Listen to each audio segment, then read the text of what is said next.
2023 সালে 29শে অক্টোবর মাননীয় appellate division একটি আদেশ দিয়েছেন, যে মামলাটি ইতিমধ্যে চলমান আছে, ডেস্টিনি টি প্ল্যান্টেশন লিমিটেড। জি, এই মামলাটি 1 বছরের মধ্যে নিষ্পত্তি করা, যেটা এই চলমান যে মাস আছে, অর্থাৎ আজকে 1 তারিখ, আগামী 28 তারিখের মধ্যে মামলাটি নিষ্পত্তি করতে হবে।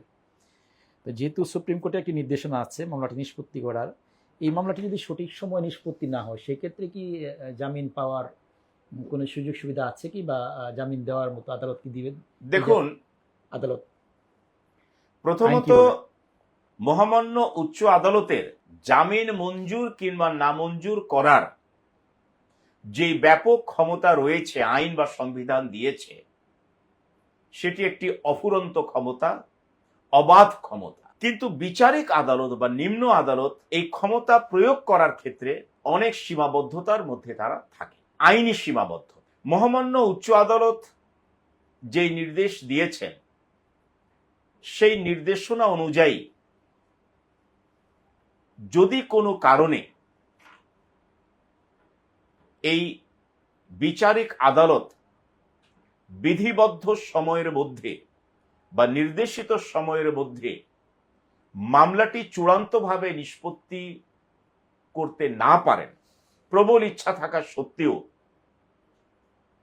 সেই ক্ষেত্রে জামিন পাওয়ার ক্ষেত্রে একটা নতুন গ্রাউন্ড তৈরি হতে পারে, এবং সেই নতুন গ্রাউন্ড ক্রিয়েট তখনই হবে যদি কিনা মামলাটি নির্ধারিত সময়ের মধ্যে নিষ্পত্তি না হয়।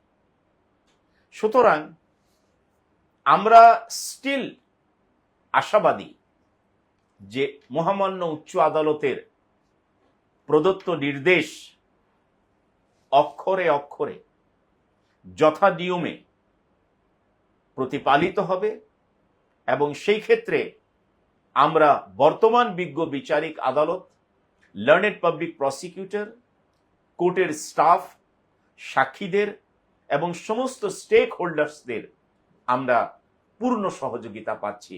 সেই জন্য আমি সকলকেই আন্তরিকভাবে ধন্যবাদ এবং সাধুবাদ জানাই। জনাব রফিকুল আমিন যখন বের হবেন, অর্থাৎ 12 বছর সাজা কাটা শেষ বা জামিন, দুটার মধ্যে যেটা দিয়ে বের হবেন, ডেস্টিনি 2000 লিমিটেডের ব্যবসা করার জন্য আইনি কোনো বাধা কি আছে কি? আমি বলেছি যে প্রথমত অ্যাপেলেট কোর্ট চূড়ান্ত নিষ্পত্তির মাধ্যমে একটা ভার্ডিক্ট যখন দেবেন যে মাল্টি লেভেল মার্কেটিং সিস্টেমে ডেস্টিনি যেই পদ্ধতিতে ব্যবসা পরিচালনা করেছে, সেই পদ্ধতিটি কোনো ফৌজদারি অপরাধের আওতায় পড়ে কি না। সুতরাং ভার্ডিক্ট দেওয়ার দায়িত্ব হচ্ছে মহামান্য আদালতের, আর আমাদের দায়িত্ব হচ্ছে আমাদের সাবমিশনের মাধ্যমে, বক্তব্যের মাধ্যমে আদালতকে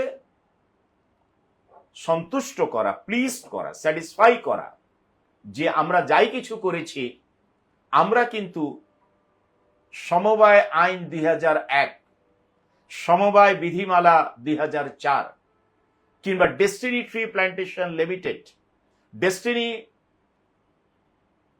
2000 লিমিটেড এর সমস্ত মেমোরেন্ডাম এবং আর্টিকেলস অফ অ্যাসোসিয়েশনের বাহিরে আমরা কোথাও ট্রাভেল করি নাই। আমাদের অর্থ যদি অবৈধভাবে উপার্জিত হয়ে থাকে, তাহলে আমরা যে রাজস্ব দিয়েছি, আমরা যে কোটি কোটি টাকা কর দিয়েছি, যারা গ্রহণ করেছে, তাহলে তো সেই ক্ষেত্রে বাধা দিতে পারতেন যে হ্যাঁ, আপনাদের এই টাকাটি বৈধ নয়।